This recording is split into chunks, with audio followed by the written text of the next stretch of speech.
दिया है, क्या कहेंगे? देखिए, शांति रखो। मुझे खुशी है इस बात की कि आज मैं एक बघेला जी जो पूर्व मुख्यमंत्री रहे, केंद्रीय मंत्री रहे, उनके पारिवारिक कार्यक्रम में मुझे शामिल होने का मौका मिल रहा है। गुजरात कई बार और कई मौकों पर मैं आया हूं। गुजरात की धरती ने हमेशा संदेश दिया है। राष्ट्रपिता महात्मा गांधी जिन्होंने जन्म लिया था यहाँ पर, और आज भी यमुना के किनारे लोग जाकर के सत्य अहिंसा के लिए संकल्प लेते हैं। और वहीं कृष्ण भगवान ने जहाँ जन्म लिया था यमुना के किनारे, और आखिरी सांस यहीं गुजरात में ली।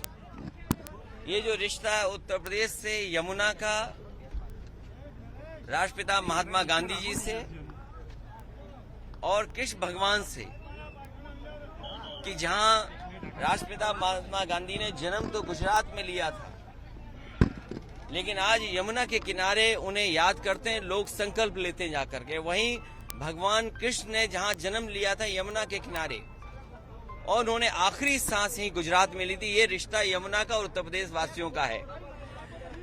सत्य अहिंसा का नारा राष्ट्रपिता महात्मा गांधी ने दिया, उस रास्ते पे भारत चला और भारत को आजादी मिली। आजादी के साथ साथ राजनीतिक लोगों ने अपने जीवन में उतारा सत्य अहिंसा और सत्याग्रह का रास्ता अपनाया।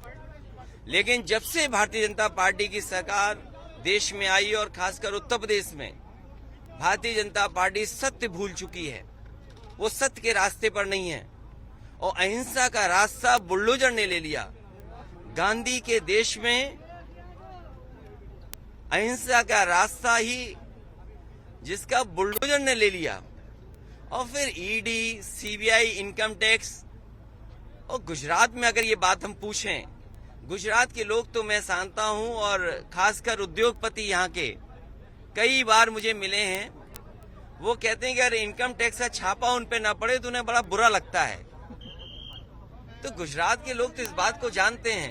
वो इनकम टैक्स, ईडी, सीबीआई, मैंने एक बार कहा कि ईडी है एग्जामिनेशन डेमोक्रेसी।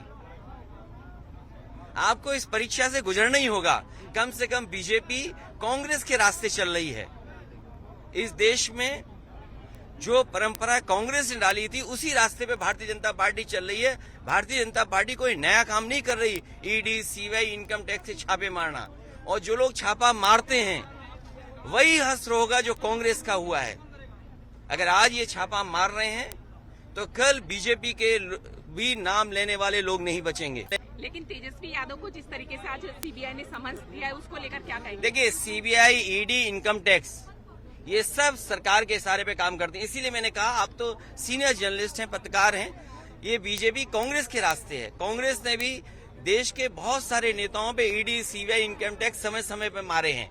उसी रास्ते पर बीजेपी है। तो बीजेपी कौन सा नया काम कर रही है? अगर कांग्रेस आज जमीन पर पहुंच गई तो कल बीजेपी जमीन पर पहुंचेगी।